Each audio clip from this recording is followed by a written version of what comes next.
धर्म के नाम पर चल कर के अपना नाम रोशन किया।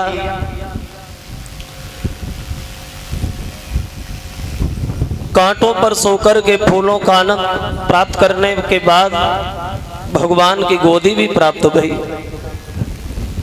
और देखो ये आज से नहीं, ये तो हमेशा से ही होता चला है। हमेशा से भगवान के भक्तों के ऊपर ही मुसीबत आई, हमेशा से भगवान की भक्ति ही सताई गई। बहादुरों की तरफ कोई देखता ही नहीं। लेकिन जो भक्त मुसीबत को झेलने के बाद कांटों पर सोकर के फूलों का आनंद प्राप्त करते हैं, जीवन में तकलीफ तो बहुत आती है, लेकिन अंत में विजय सत्य की हुआ करती है और भगवान की गोदी में बैठने के लिए स्थान भी प्राप्त होता है। एक कवि कहता है ये आज से नहीं बल्कि ये तो हमेशा से ही होता चला है कि बलवानों का बाका बाल नहीं, वो कमजोर सदा ही सताए गए।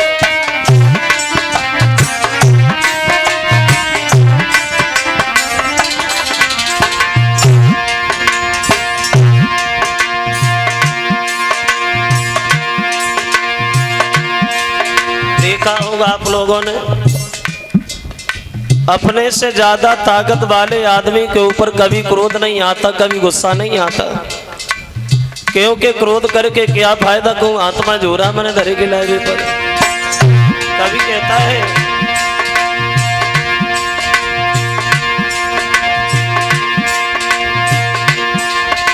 बलवानों का बाका बाल नहीं, कमजोर सदा ही सताए गए।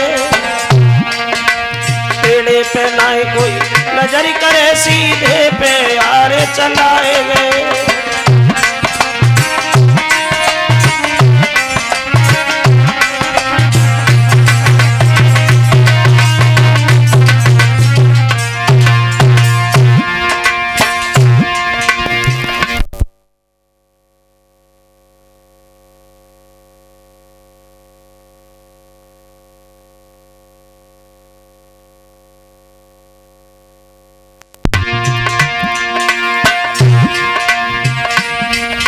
टेढ़े पे ना कोई नजर करे, सीधे पे यार चलाए गए।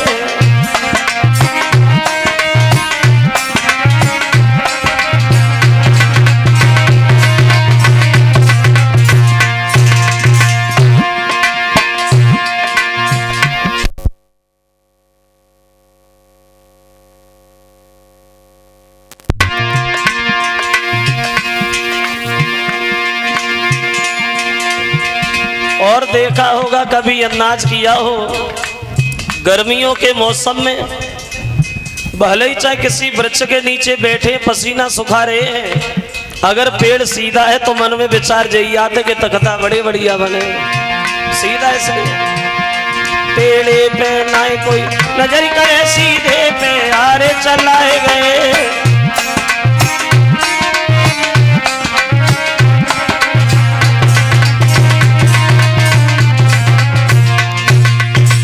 और सरपों पे नहीं कोई हाथ उधरे, केसा कटिया में फंसाए गए। शेरों पे नहीं कोई गौर करे, बकरा बलवेदी चढ़ाए गए।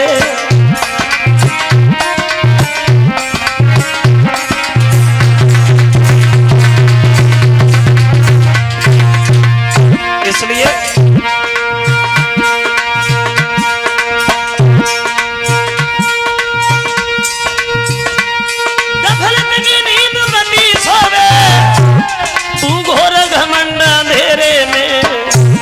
क्योंकि थोड़े ही दिन तो रहना है सचड़िया रेने बसेरे में।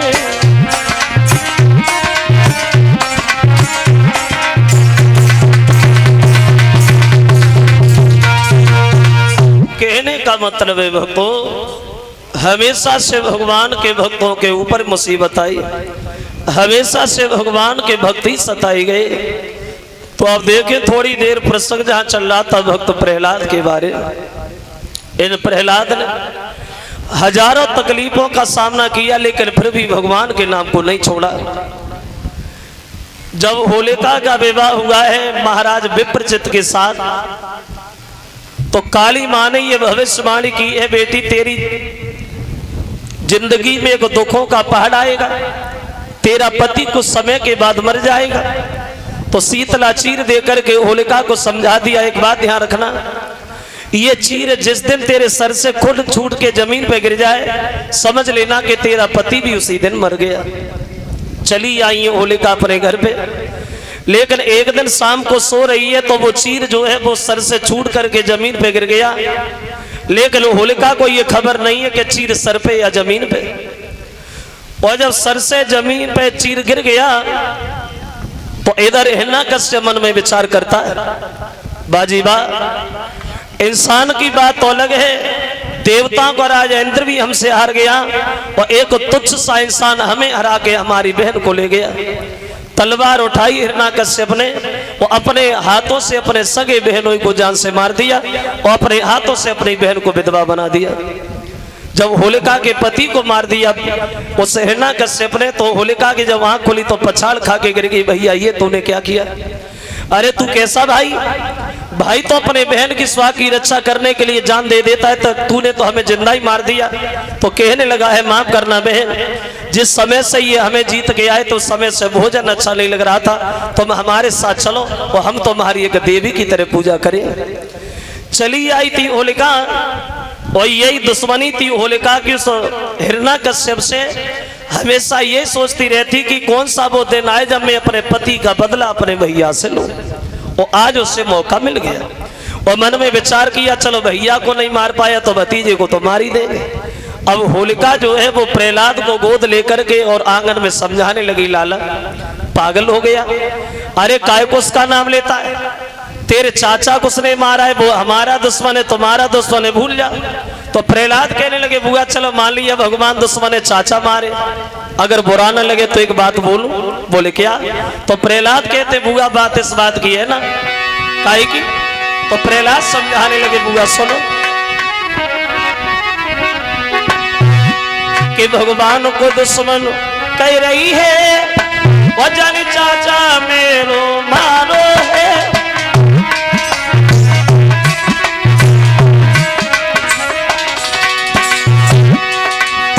बोले बुआ बात ये है,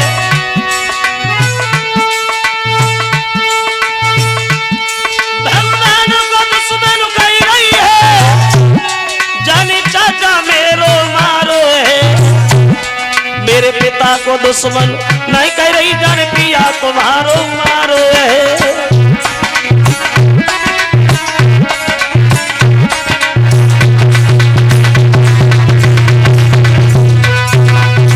प्रहलाद कहने लगे, बुआ चलो मान लिया भगवान दुश्मन है, चाचा मारे, लेकिन तुमने हमारे पिता को दुश्मन क्यों नहीं बताया, जिन्होंने तुम्हें भरी जवानी पे विधवा बना दिया, जिन्होंने तुम्हारे पति का वध किया।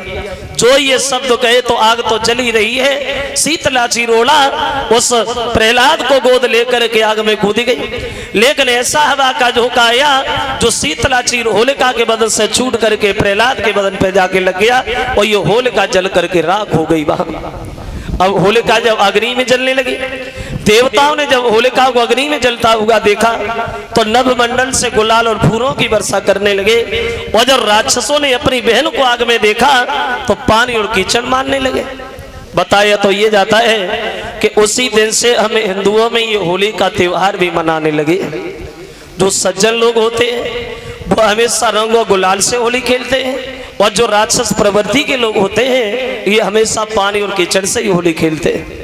देखा होगा होली के त्योहार गांव की नालियां भी साफ हो जाती हैं, तो ये है राक्षसों वाली होली। अब इधर जब होलिका भी खत्म हो गई, अब तो हिरण्यकश्यप को और ज्यादा क्रोध। एक खम्मा गरम कराने के बाद चिल्लाने लगा, प्रहलाद से बोला, भाई ये बता इस खम्मा की जेठ भर, और तू हमें ये बता कि तेरा राम कहाँ है। प्रहलाद ने देखा कि उस खम्मा तो गर्म है, लेकिन उस खम्मे पे एक जरा सी चींटी लग रही है।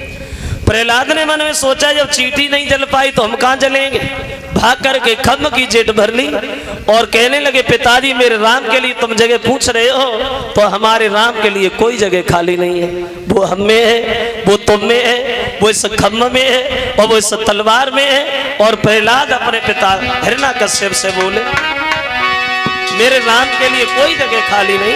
और कहते हैं तो बोले प्रहलाद राम मेरा और व्यापक सारे संसार में।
कोई जगह खाली नहीं है, वो हम में है और तुम में है, हर जगह है।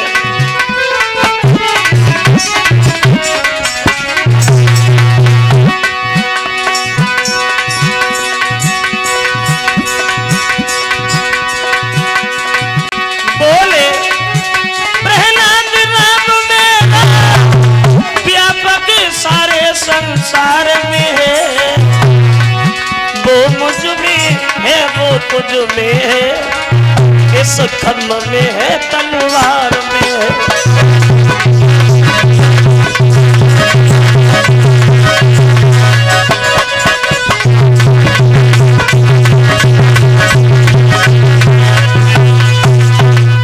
मेरे राम के लिए कोई जगह खाली नहीं है, वो हम में है वो तुम में है, इस खम्म में है तलवार में है। जब ये कहा कि खम्म और तलवार में है तो हिरण्यकश्यप ने गर्म खम्मा में तलवार मारी तो वो खम्म फट गया और नरसिंह भगवान का अवतार हो गया। आधा शरीर शेर का, आधा शरीर मनुष्य का, लंबे लंबे नाखून, लपलपाती हुई जीभ, उस हिरण्यकश्यप को बीच देहरी पे घुटनों पे भगवान ने दरवाजे पे रख लिया और एक एक बात पूछने लगे। कहे हिरण्यकश्यप तुमने भगवान शंकर से ये वरदान मांगा था, ना हम आदमी से मरे ना जानवर से मरे, अब हमारी तरफ देखो हमें ये बताओ हम आदमी या जानवर है। बोले प्रभु कैसे बताएं कि आप आदमी हो जानवर हो, आधा शरीर शेर का है आधा मनुष्य का है। तुमने ये भी कहा ना हम अस्त्र से मरे ना शस्त्र से मरे, अब हमारे नाखून दे के बताइए अस्त्र या शस्त्र है। बोले कैसे बताएं प्रभु अस्त्र या शस्त्र नाखून है। तुमने ये भी कहा ना हम दिन में मरे ना रात में मरे, अब ये बताइए दिन है रात। बोले नहीं नहीं महाराज ना दिन है ना रात है, शाम है संध्या का समय है। अब भूलों की तरह वो हिरण्यकश्यप भगवान की गोद में लेटा है।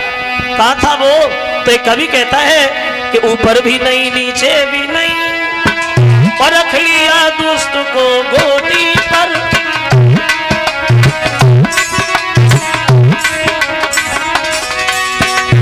बोले ऊपर भी नहीं नीचे भी नहीं, रख लिया दुष्ट को गोदी पर, भीतर भी नहीं बाहर भी नहीं, ले लिया नीच को देहरी पर।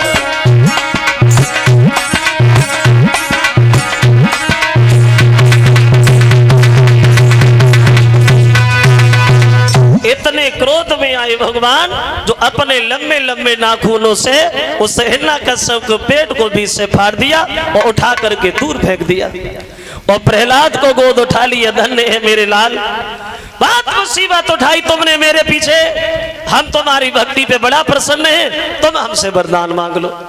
तो प्रहलाद कहने लगे प्रभु हमें वरदान कुछ न दो। हाँ इतना जरूर कहना चाहेंगे महाराज ना तो हमारे पिता ने तुम्हारा नाम अपने मुंह से कभी लिया और न कभी दूसरे को लेने दिया। मैं ये चाहता हूँ हमारे पिता को नरक नहीं स्वर्ग ही मिले। जब ये कहा कि नरक नहीं स्वर्ग मिले तो भगवान हंसने लगे और एक बात कही आज हमारे समझ में आया कि चंदन की किरचे भली और बुगाली भरी भलो न काठ और सपूत घरे कई भलो बेकपूत भले नहीं साठ। बोले बेटा घर में सपूत एक अच्छा होता है और कुल कपूत 50 अच्छे नहीं होते। तेरे पिता ने तुझे मारने के लिए क्या नहीं किया और तूने मांगा तो अपने पिता के लिए मांगा। सच तो ये है पुत्र, जो भी मेरे हाथ से मरता है उससे नरक नहीं हमेशा स्वर्ग ही मिलता है। एरच का राजा बनाया भक्त को और भगवान वहां से अंतर ध्यान होते हैं। इस तरह से मुसीबतों का सामना प्रहलाद ने किया। हजारों उपाय हिरण्यकश्यप ने सोचे प्रहलाद को मारने को, लेकिन कोई उपाय नहीं चला। एक विद्वान ये कहता है ये हमारे तुम्हारे बस की बात नहीं है, मारना या बचाना ये सब भगवान के हाथ की बात, क्योंकि कि मारने वाला है भगवान और बचाने वाला है भगवान। मारने वाला है भगवान, बचाने वाला है भगवान।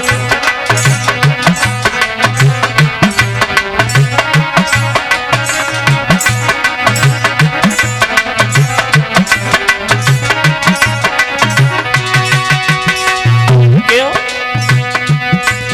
ये जल थल और आकाश गगन में केवल उसकी सत्ता, बिन हरि इच्छा के यहाँ पे हिल न सके कोई पत्ता, हिल न सके कोई पत्ता।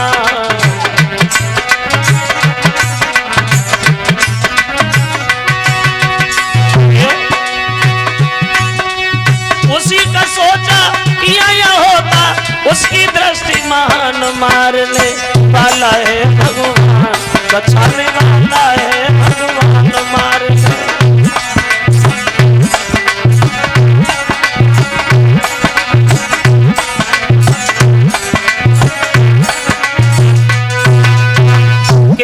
मतलब है श्रोता बंधुओं, हजारों मुसीबत उठाने के बाद में भी भक्त ने भगवान के नाम को नहीं छोड़ा और अंत में भगवान की गोदी में बैठने के लिए स्थान भी प्राप्त हुआ।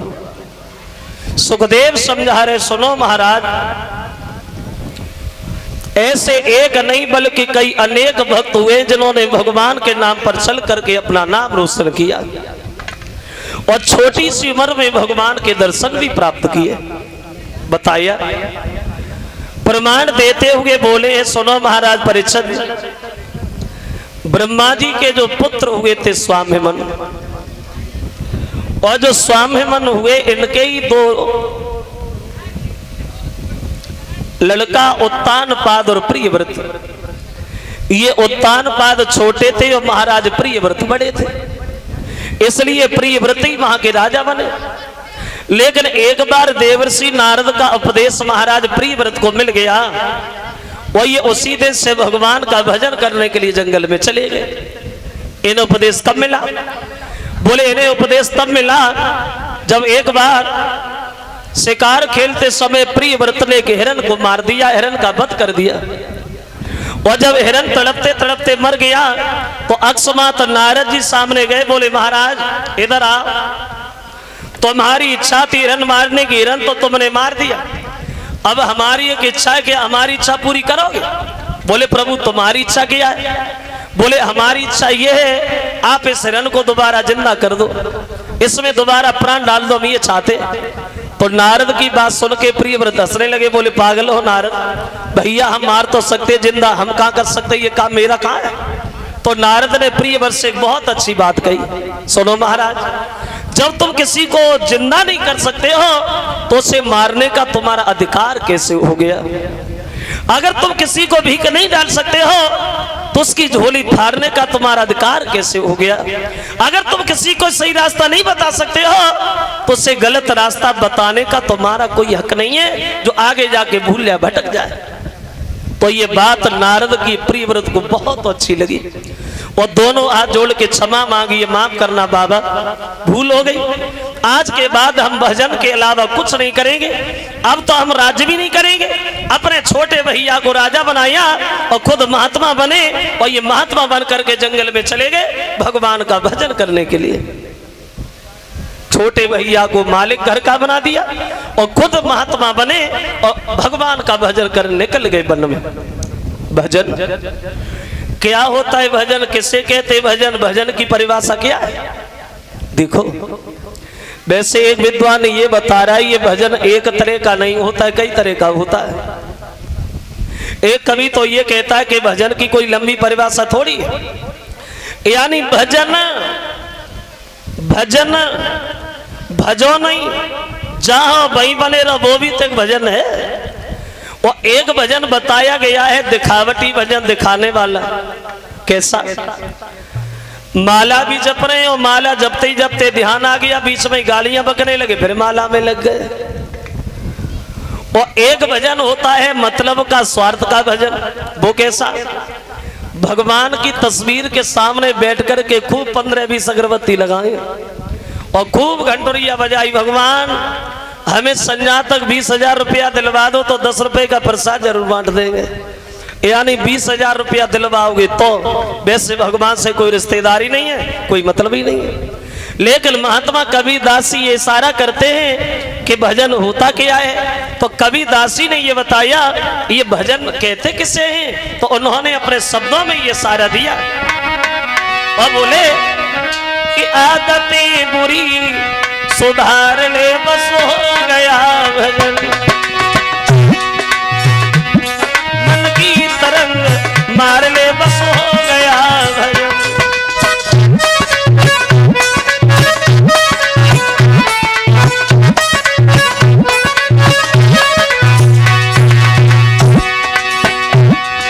कबीरदास कहते हैं आदतें बुरी सुधार ले, बस हो गया भजन। वैसे बुरी आदतों को सुधारना, बुरी आदतों में बदलाव करना, ये भी एक तपस्या बताई गई है, ये भी एक बहुत बड़ा भजन है। और मन की तरंग मार ले, बस हो गया भजन। ये मन बड़ा चंचल होता है भक्तों, हवा से भी तेज दौड़ने वाला मन जिस चीज पे लग जाए वहां से हटने की कभी इच्छा नहीं करता।